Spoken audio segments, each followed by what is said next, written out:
পৌষ সংক্রান্তির মেলায় গিয়ে আমি আর দিদি কি করলাম, কি খেলাম আর কি কিনলাম সব কিছুই কিন্তু তোমাদের সাথে এই ভিডিওতে শেয়ার করব।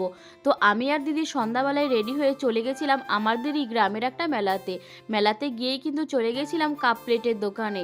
আর সেখান থেকে কিন্তু নিজের পছন্দ মতো কাপ কিনে নিয়েছি। তারপরে চলে এসেছিলাম একটু ফুচকার দোকানে। মেলাতে এসেছি আর একটু ফুচকা খাবো না সেটা কি হতে পারে? তাই কিন্তু আমি আর দিদি দুজনেই অল্প করে ফুচকা খেয়ে নিয়েছিলাম। আর ফুচকার দোকানের পাশেই দেখতে পাচ্ছি এরকম গরম গরম এগরোল তৈরি হচ্ছে। সেটা দেখে তো আমি একদমই লোভ সামলাতে পারিনি, ওখান থেকে নিয়ে নিয়েছিলাম একটা এগরোল। আর এগরোলটা কিন্তু এই শীতের মধ্যে খেতে দারুণ লাগছিল। তারপরে এই ঠান্ডায় আমি আর দিদি দুজনেই কিনে নিয়েছি বাড়ির জন্য দুটো আইস। আর কিন্তু শুধু আইসক্রিম না, আমি আর দিদি দুজনেই খেয়ে নিয়েছিলাম দুটো লস্যি। আর সত্যি বলতে এই ঠান্ডায় লস্যি খাওয়ার সময় আমার দিদি দুজনেরই খুব ঠান্ডা লাগছিল। খাওয়া দাওয়া তো সবকিছুই কমপ্লিট, চলো এরপর বাড়ি যাওয়া যাক। আর আজকের ভিডিওটা কেমন লাগলো অবশ্যই জানিও।